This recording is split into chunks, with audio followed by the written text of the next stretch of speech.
Kumusta? Hi, ito ang Siyam na isang may natanggap kaming tawag na biglang binaba. Ayos lang ba ang lahat dyan? Oh, pasensya na. Ayos lang ako. Sigurado ka ba? Oh, ayos lang. Pasensya na. Umiiyak ka ba? Kailangan mo ba ng polis o paramedic? Hindi. Ayos lang ako. Nangako ako. Emotional lang ako. Yan ay bagong natuklasang audio ng isang tawag sa Siyam na isang mula sa bahay ni na Spencer at Monique Tepe noong Abril. Ginawa ang tawag ilang buwan bago matagpo ang patay ang mag-asawa noong Disyembre 30 sa kanilang bahay sa Columbus, Ohio. Hinahanap pa rin ng pulisya ang salarin. Ano ang natutuklasan natin tungkol sa tawag na ito sa Siyam na isang sino ang posibleng tumawag at ano ang maaaring ibig sabihin nito para sa paglutas ng kasong ito? Nandito tayo sa kaso na inilahad ng Law and Crime. Ako si Chris Stewart.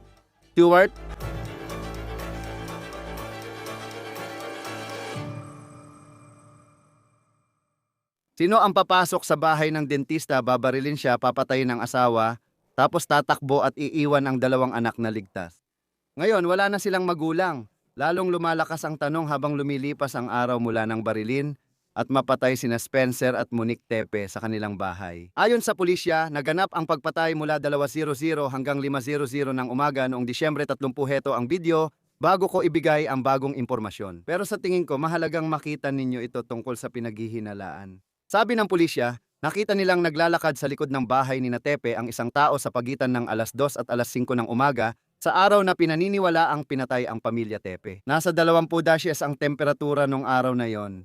Gitna ng gabi at mukhang naglalakad lang mag-isa ang lalaking ito sa eskinita sa likod ng bahay ni Tepe. Hindi pa tiyak kung siya nga ang itinuturong pumatay kina Spencer at Monique Tepe. Patuloy na humihingi ang pulisya sa publiko ng mga video na katulad nito na maaaring nakuha mula sa lugar kung saan nakatira ang mga Tepe. Sa oras na pinaniniwalaan ng pulisya na pinatay ang mga Tepe, nasa pagitan ng 2:00 at 5:00 ng umaga noong ika-30. Narinig na natin ang mga Siyam na isang call matapos mapatay sina Spencer at Monique Tepe. Tulad ng tawag na ito mula sa isang kaibigan na nagsabing nakita niya ang katawan ni Spencer malapit sa kanyang kama bandang 10:00 ng umaga noong ika-30. Siyam na isang, ano ang lokasyon ng inyong emergency? Sige, nakatanggap na kami ng ilang tawag tungkol dyan. Ano na ang nagbago mula noon? Sino ang huling nakausap ko? May bangkay, may bangkay. May bangkay sa loob. Oo. Sige, sandali lang. Iko-connecta kita sa medic. Sige, manatili ka lang sa linya. Pero ngayon, naririnig natin ang isang tawag sa Siyam isa na umano'y ginawa mula sa address ng mga Tepe. Bago sila pinatay, sa katunayan ilang buwan bago sila pinatay. Unang natuklasan ng Fox News Digital ang tawag na maririnig mo. Hello? Siyam na isang ito, may tawag kaming natanggap na binaba agad. Ayos lang ba dyan? Oo, pasensya na. Ayos lang ako. Sigurado ka ba? Oh, ayos lang. Pasensya na. Umiiyak ka ba? Kailangan mo ba ng polis, paramedic o iba pa? Hindi. Ayos lang ako. Siguro, emotional lang talaga ako ngayon. Ang tawag ay ginawa noong Abril 15 ng 2:45 ng umaga. Ang Abril 15 ay isang Martes. Ang pamilya ni Spencer Tepe ay nagbibigay ng konteksto tungkol sa naririnig ninyong tawag at mga pangyayari sa likod nito. Sasabihin ko yon mamaya. Gusto ko lang marinig ninyo ang natitirang bahagi ng tawag na inilabas ng Fox News Digital. Hindi ko alam. Pwede ko bang itanong, bakit ka tumawag sa Siyam na isang sa simula pa lang? Parang nagkaroon ba kayo ng pagtatalo? Nasangkot ang pangalan ko pero ayos lang ako, pangako. May nangyari bang pisikal na pananakit?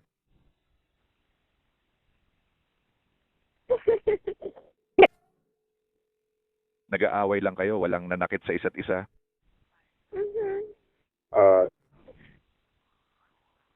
Sige po ma'am, nandito po ang impormasyon. Pwede ko nang sabihin sa mga pulis na kanselahin na at tututukan na lang namin ng interes ninyo dito. Yes. Kung may magbago, tawagan nyo kami ulit. Ayos na ba ngayon? Ang babaeng naririnig nyo sa telepono ay emosyonal at sinabi niyang nagkaroon sila ng alitan ng kanyang lalaki. Kapansin-pansin ang ilang sandaling katahimikan matapos tanungin ng dispatcher ang babae kung ayos siya. Pero base sa pag-uusap na ito, nagpasya silang kanselahin ang pagpapadala ng mga pulis sa bahay. Ayon sa pamilya ni Spencer Tepe, hindi si Monique Tepe ang batang babae na naririnig mo. At nagbibigay din sila ng ilang konteksto tungkol sa mga nangyayari sa bahay ng Tepe. Hindi lang noong gabing iyon, kundi pati rin ng umaga tumawag sa telepono na 200 at 45 noong isang Martes ng Abril. Ipapakita namin ito sa inyo maya-maya. Habang sinusubaybayan natin ang pag-unlad na yon, tinitingnan natin kung may kaugnayan ito sa nangyari kina Spencer Tepe at sa kanyang asawa noong ika-30. Narito ang alam natin sa paghahanap ng suspek ngayon. Sina Spencer at Monique Tepe ay mahalaga sa maraming tao. Ito ang kanilang wedding video mula 2021. Siyempre, naging viral ito at ipinapakita sila sa araw ng kanilang kasal. Mukhang nasa hagdanan sila ng bahay kung saan sila natagpo ang patay noong Disyembre 30. Isa itong townhome, mukhang bago lang itinayo, kasama ng ilan pang katabi nito sa isang lugar sa Columbus, Ohio. Ngayon, ang mag-asawa ay may 2 anak at ang mga bata ay 4 at 1 taong gulang. Talagang tumatagos sa puso tuwing binabanggit mo yon, tuwing naiisip mo ang mga batang ito. Kahit hindi sila nasaktan, nandun pa rin sila sa bahay nung nangyari ang lahat. Nang sa wakas ay nakapasok ang mga pulis sa bahay noong ika-30 at nakagawa sila ng isang nakakatakot na natuklasan. Nasa pamilya na ulit ang mga batang iyon at ligtas sila. Pero kailangan mo ring isaalang-alang kahit saan mapunta ang investigasyon, na siguradong magkakaroon sila ng trauma at kailangan nilang dumaan sa therapy na haharapin nila sa mga darating na taon. Isa pang nakakaintrigang detalye ay may aso ang pamilya Tipis, isang golden doodle, na ayon sa ulat ay nasa bahay din at ligtas. Nasa pangangalaga ng mga kamag-anak ang mga bata at aso. Alam nating dentista si Spencer Tipis sa Athens, Ohio. Ngayon, medyo malayo ang biyahe mula Columbus. Mga 75 milya na kailangan niyang gawin para makarating sa opisina. Pero mukhang mahal na mahal niya ang trabaho niya bilang dentista.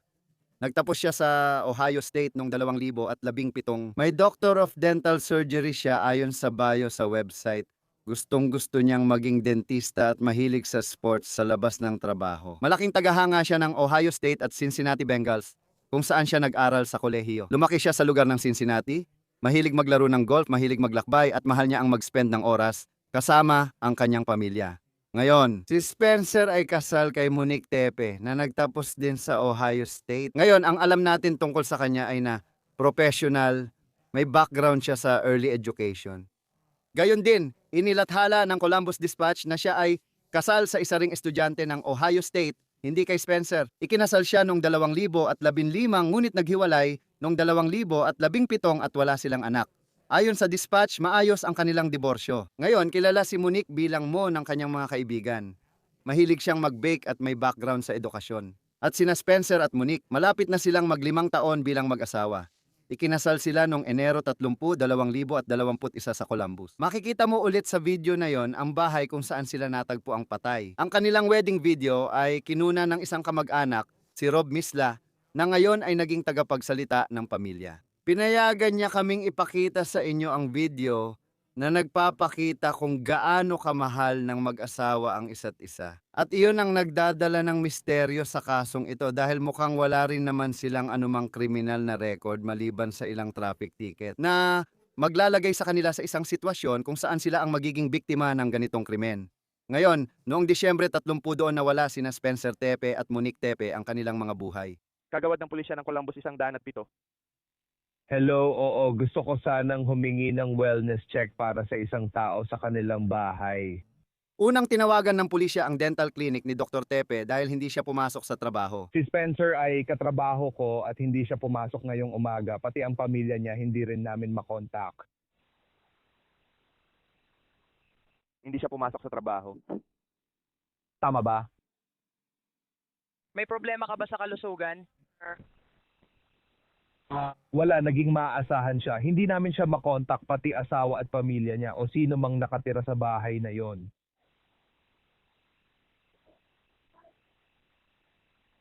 Sige. Home. Ako ang may-ari ng negosyo dito sa Florida. Ipinaalam sa akin ng mga empleyado ko na wala siya sa trabaho at siya ang namamahala sa opisina. Tumawag ang opisina bandang 9:00 ng umaga. Sabi ng amo ni Spencer nakabakasyon siya, pero nag-alala ang opisina kaya tinawagan siya at sinabing hindi pumasok si Spencer. May natanggap ba kayong iba pa tulad ng mga tawag tungkol sa kanya o kaya aksidente sa sasakyan o anumang ganon?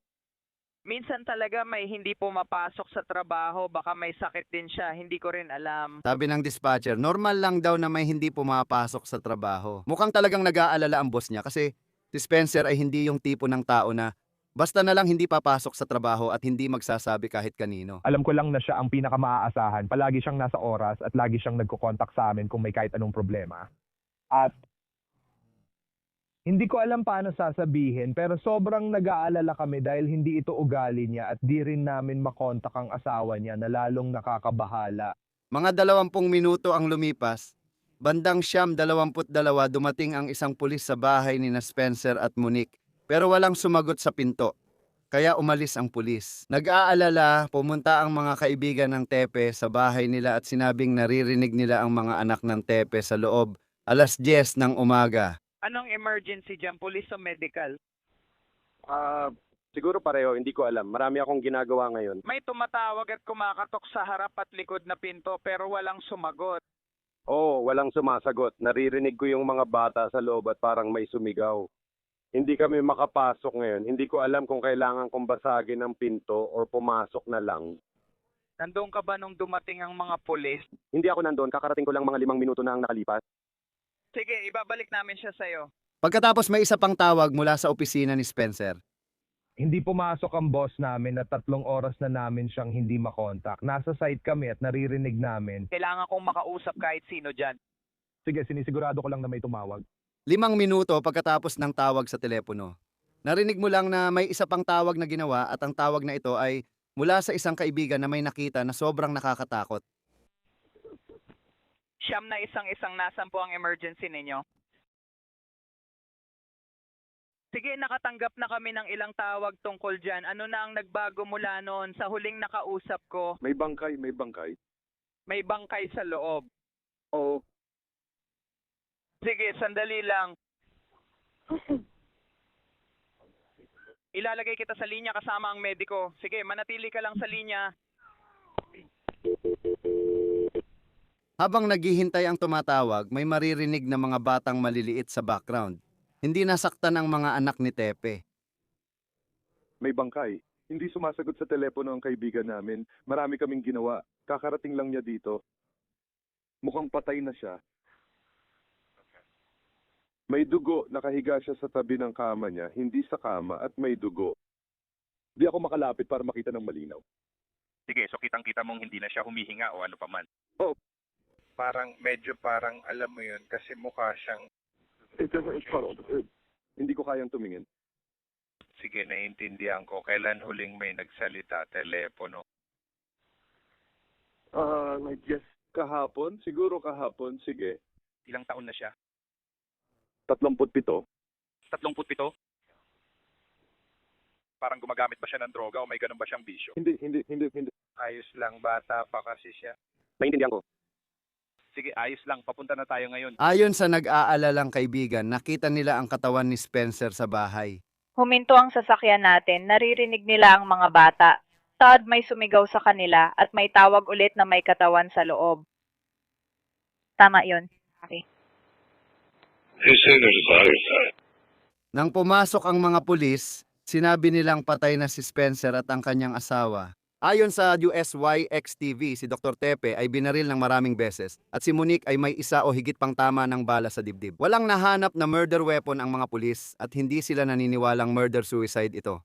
Ayon sa ulat, may nakuha silang 9 milimetrong basyo ng bala sa lugar. Mahalaga ang ebidensyang iyon at inaalam nila ang totoong nangyari. Hindi pa rin malinaw kung saang kwarto si Spencer. Nasa itaas ba siya? Nasa ibabang kwarto ba ito? Hindi talaga tayo sigurado sa ayos ng bahay, pero malinaw na mahalaga lahat ng iyon. At wala ring palatandaan ng sapilitang pagpasok. Hindi rin malinaw kung aling pinto ang ginamit ng taong umano'y pumatay kina Spencer at Monique. Ngayon, sa video ng kasal, may drone shot ng bahay ng mag-asawa at makikita mo rito ang eskinita sa likod ng townhouse. At dito raw naglalakad ang taong pinaghihinalaan sa kalagitnaan ng gabi noong ika-30 ayon sa pulisya ng Columbus. Hindi natin alam kung siya ang pumatay kina Spencer at Monique, pero gabi na, malamig, at naglalakad siyang mag-isa. Kahina-hinala talaga ang taong ito kaya inilabas ng pulisya ang video ngayon. Si Rob Misla ang kumuha ng video ng kasal at tagapagsalita ng pamilya. Nakapagpanayam na sila. Isa sa una niyang panayam ay kay Ashley Banfield sa News Nation at ito ang tugon niya tungkol sa interesadong tao sa video. Nang una ko itong makita, ganun din ang naramdaman ko. Sa tingin ko, alam mo yon, mukhang kahina-hinalang tao talaga doon. Pwede rin, alam mo yon, may lasing na umuuwi galing bar. Nakapanayam si Misla sa Surviving the Survivor podcast nitong Martes ng gabi. Ayon sa kanya, ang siyam na isang recording na mula pa noong Abril ay inilabas sa publiko bago siya lumabas sa palabas. Sinabi niya na ang boses na narinig ninyo sa siyam na isang call ay hindi si Monique. Sabi niya, madalas magkaroon ng pagtitipon sa bahay ng mga tepe. Heto ang bahagi ng sinabi niya sa podcast. Maraming tao na nakausap ko na nandun sa party na yon ang nagsabi, oh, natatandaan namin na nangyari ito. May isang tao. Yung babae ay medyo nataranta lang kung wala nang mas magandang salita. Siguro, alam mo yon, may pinagdadaanan siyang problema sa kalusugan ng isip nung panahon na yon. Tumawag siya ng pulis gamit ang cellphone. Alam kong galing ito sa bahay ni na Spencer at Monique. Siguro malapit lang. Pero nasa party siya noon at parang nagkaroon siya ng saglit na pagkabigla sa pag-iisip sa tingin ko nung panahon na yon. Nakipag-usap kami kay Rob Misla ngayon tungkol sa naiulat na tawag sa siyam na isang noong Abril na unang inilabas ng Fox News Digital. Tinanong namin siya tungkol sa sinabi niya sa podcast na Overnight. Sabi niya sa Law and Crime at ino-quote ko, yung party na tinutukoy ko ay ilang taon na ang nakalipas. Sa pagkakaintindi ko mula sa kapatid ni Monique, magkapit bahay sila at isa sa mga kaibigan niya, kaibigan ni Monique. Maaaring nakainom siya ng sobra at nakain ng edible at nagkaroon ng mental breakdown. Kung ang petsa ng siyam na isang call ay Abril 2025, hindi ko alam.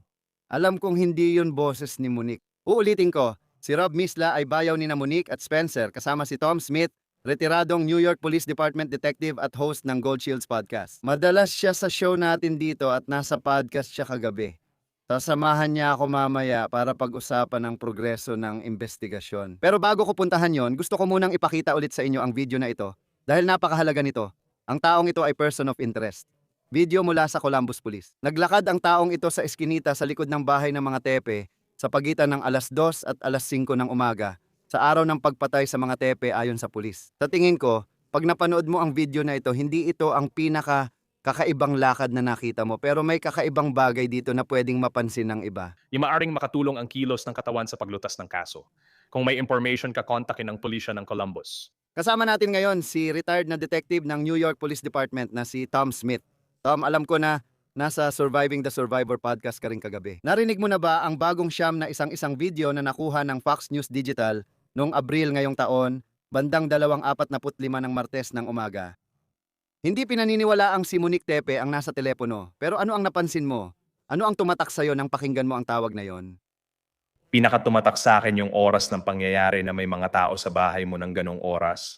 Sa 10 oras ng gabi sa isang araw ng trabaho, alam mo yon, sa isang Martes ng gabi, gaano kadalas nangyayari yon at ilan ang may access sa passcode na yon? Nasa pintong yon, alam mo, nasabi ko na siguro kagabi o sa ibang palabas, kung may party ako at may passcode, binibigay ko yung passcode sa mga tao para hindi ako laging sumasagot sa pinto. Kaya kailangan mong isaalang-alang kung ilan ang may alam ng code na yon. Ilan ang party na naganap? Alam mo ba kung anong mga party yun? Get together lang ba or totoong party? Kaya bahagi lang yan ng napakaraming hakbang ng investigasyon na kailangang gawin sa kasong ito. Kailan, Chris? Alam mo naman kapag wala talagang lead o wala kang matibay na lead, kailangan mong maging bukas ang isip sa lahat ng posibleng senaryo. At tiyak na isa yan sa mga yon. Sa dami ng mga party o pagtitipon ng parehong mga tao, iba-iba ba ang mga tao? Alam mo yon, may mga nag-imbita ba ng ibang tao? Kaya lahat ng ito ay napag-uusapan kapag ganitong investigasyon ang ginagawa mo. Oo. Kasi yun din ang isang bagay, no? Hindi lang basta okay na. Niyayaya ko sila, alam mo yon, lalo na kung medyo gabing-gabi na ang salo-salo. Alam mo yon, hindi lang isang tao ang iniimbitahan mo. Siya at ang kaibigan niya. Biglang lumalaki ang party, lalo na kapag nag-uusap kayo. Ganitong party ang nangyayari tuwing Abril at madalas mangyari. Ibig kong sabihin, paano nga ba matutukoy ng mga investigador kung ilang party talaga ang naganap at kung sino-sino talaga ang mga nakapasok sa bahay na ito noon? At maaring may mga taong alam kung paano makapasok sa bahay na ito. Kasama lahat yan sa interview, luma na yan, alam mo. Trabaho ng detective ang sundan ng isa o dalawang tao na pwedeng magturo sa'yo sa mas marami pang tao. Alam mo kung sino sa kanila ang laging iniimbitahan o palaging nasa mga party na pwedeng magpakilala sa'yo sa iba.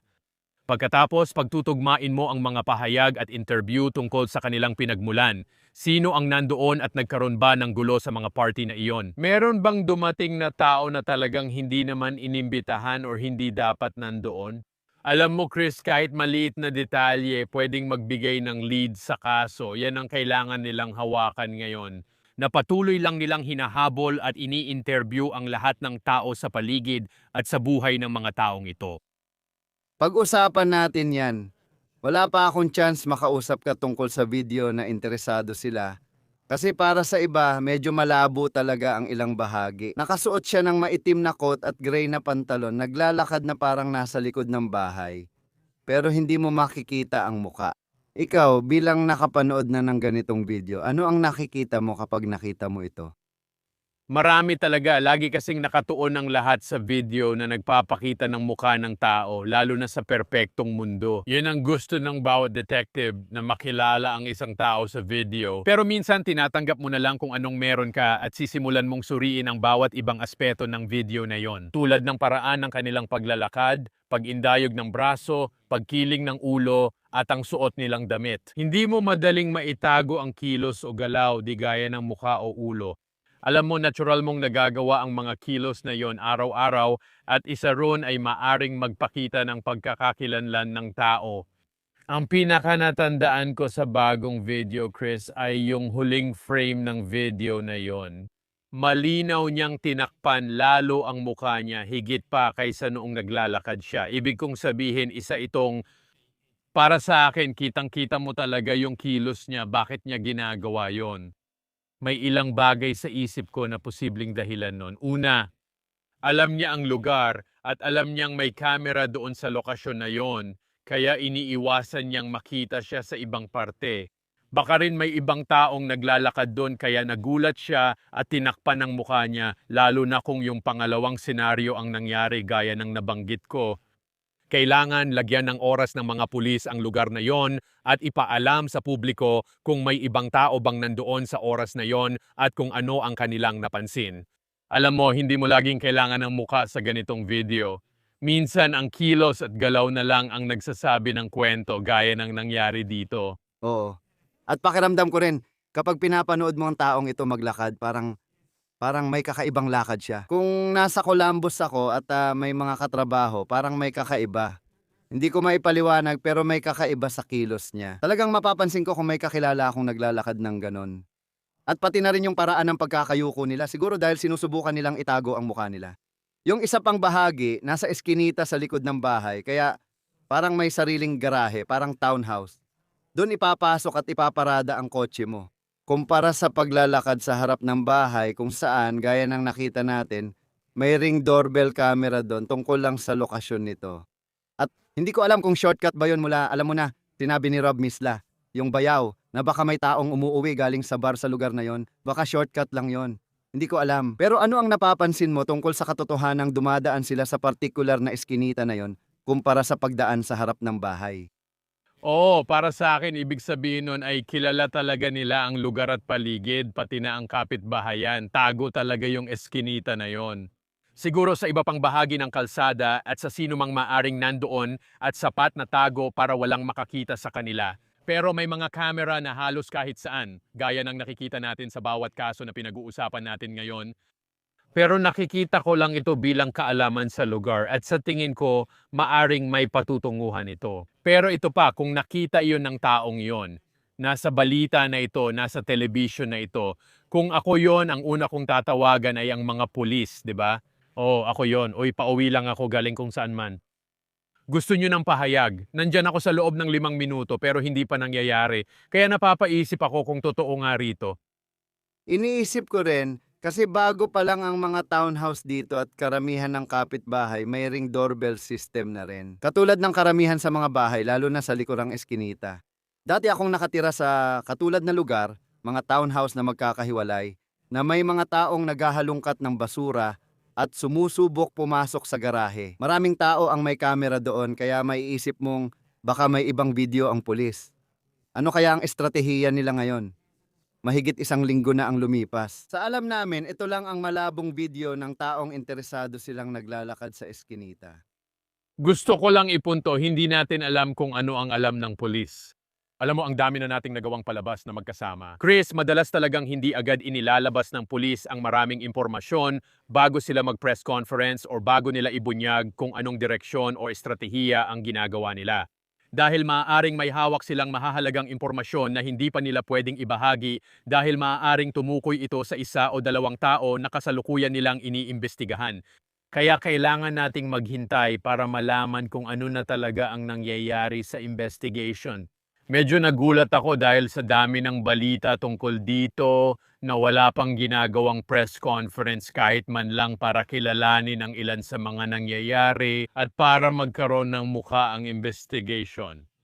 Para sabihin, oh mga tao, ito ang numero, ito ang tip line ninyo, ito ang mga bagay na karaniwan nating nakukuha kapag may mga kasong pinapaikot ng media at medyo nagugulat ako na hindi pa iyon nangyayari dito. Tama, maganda ang punto mo. Madalas natin yung makita sa tingin ko. Ngayong umaga, habang nire-record para sa istasyon ng telebisyon sa Columbus, 1 araw matapos lumabas ang video, wala pa rin tayong naririnig mula sa pulisya. Alam mo, nakaka-interest kasi naaalala ko yung kaso ni Koberger na maraming batikos sa pulisya ng ilang linggo. Tapos pag binalikan mo yung kaso, sa totoo, may magagandang impormasyon na unti-unti nilang binubuo noon pero hindi agad inilalabas sa publiko. Tungkol naman sa ebidensya, alam ko nung huli tayong nag-usap, pinag-usapan natin yung mga shell casing at kung ano ang maaaring sabihin ng mga iyon. Ayon sa ulat, may nakuha raw ang pulisya na 3 mm na shell casing. Gaano kahalaga ang ebidensya na ito sa paghahanap ng murder weapon? Ay sobrang mahalaga niyan, alam mo, 2 bagay ang importante sa pamamaril. Yung mga shell casing, syempre, dahil maaring may malawak na DNA evidence doon, ang espada ang mga bala. Sa kasamaang palad, kailangan nilang kunin iyon mula sa katawan o kung saan man sa loob ng kwartong iyon dahil magkakaroon iyon ng mga guhit, magkakaroon iyon ng mga liko para matukoy ang baril kapag at kung makakakuha sila ng isa para maitugma ito sa crime scene. Kung tutuusin, marami pa rin tayong hindi alam ngayon. Pero may mga teorya na, alam mo na parang ito ay isang pagnanakaw o kaya naman ay talagang random lang. At lahat ng yon sa tingin ko ay posible. Sa puntong ito, hindi pa inaalis ng pulisya ang mga yon. Pero may paniniwala rin na maaring kakilala nila ang gumawa nito na ito ay sinadya. Nagsiyasat ka na ng maraming kaso sa buong karera mo, ano ang kutob mo sa puntong ito? Tungkol sa kung ano ang maaring nangyari dito. Sige, susundin ko muna kung paano dapat kumilos ang mga detective. Mahirap talagang hindi maapektuhan ang mga nangyayari sa media, pero bilang detective at investigador, kailangan mong iwasan iyon.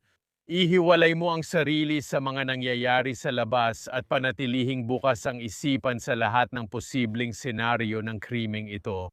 Ayaw mong masyadong maghinala dahil maaari nitong maapektuhan ang direksyong tinatahak mo, ang paraan ng pakikipag-usap mo sa iba, o ang ebidensyang hawak mo. Mahirap man gawin, pero kailangan nilang panatilihing bukas ang isipan nila rito. Dahil wala pa tayong konkretong lead na alam natin, alam mo yon, kaya kung magpapa-apekto tayo doon, tingnan na lang natin. Pero ang kutob ko ulit, kahit wala akong alam, base lang talaga sa pakiramdam ko ay na ito ay isang taong kilala nila. May kinalaman ito sa isa sa mga nakaraan nila na maaring hindi pa lumalabas na baka alam na ng mga detective. Pero parang kung ilalarawan ko, masyadong maayos ang nangyari na nangyari ito sa paraang iyon nang hindi man lang sinaktan ang mga bata. Salamat sa Diyos, alam mo yon, pero may aso sa C-tube. Wala namang nangyari sa aso, kaya parang talagang napakatukoy at personal ang pagpatay. At sa tingin ko, ganun din ang kalalabasan nito. Oo, titingnan natin kung paano mangyayari ito. Sa ngayon, nag-iisip lang tayo. Pero mahalaga yung bahagi na walang sapilitang pagpasok. At lalo na dahil yung bahay ay may ring, doorbell, camera o kung anumang brand yon na meron sila. Ano kayang nararamdaman ng mga detective ngayon? Siguro parang pasan nila ang mundo kasi lahat gustong malaman kung sino ang may gawa ng krimeng ito. Lahat ng media outlet nagtatanong tungkol dito. at ikaw ang nag-i-interview ng mga tao sa loob ng kwarto. Ano ang pakiramdam mo nun? Siguro ang Detective Bureau sa Columbus ang may hawak ng kasong ito ngayon. Nakaka-stress, hindi sila natutulog or umuuwi. Sigurado akong personal nilang aayusin ito dahil sa lugar nila nangyari. Maaaring hindi nila personal na kilala ang mga biktima pero nangyari ito habang sila ang naka-duty sa lugar nila at siguradong tatamaan sila nito ng personal. Kaya sigurado ako dyan. Hindi sila masyadong natutulog. Ginagawa nila ang lahat ng posible para sundan ang bawat lead na pumapasok at sigurado akong marami silang natatanggap. Alam mo, hindi lang kasi ito na ipapahayag sa publiko yung mga impormasyon. Tumatanggap sila ng anonymous na tips, emails, kung ano man yon. Sinusuri nila lahat ng lead kaya tumatagal ang proseso minsan. Alam mo, sinabi ko na kagabi, hindi ito palabas sa television, hindi ito pelikula na matatapos agad sa loob ng isang oras. Totoong buhay ito at nangangailangan talaga ng oras. Alam mo, minsan, depende sa mga lead na meron sila at sa mga hakbang ng investigasyon na kailangan nilang gawin. At titingnan natin kung ano ang susunod na mangyayari. Malinaw na naghihintay pa rin tayo ng mga bagong balita tungkol sa kasong ito. Napakalungkot na kwento. Sana matulungan ang mga batang iyon ngayon at sa hinaharap dahil sa nangyari sa kanilang tahanan at makamit ang hustisya. Retiradong New York Police Department Detective Tom Smith, co-host ng Gold Shields Podcast. Salamat sa pagsama sa Law and Crime. Salamat Chris, tulad ng dati. Yan po ang pagtatapos ng On The Case mula sa Law and Crime. Mag-subscribe sa YouTube at Spotify at panoorin ang On The Case sa Peacock. Ako si Chris Stewart, magkita tayo sa susunod.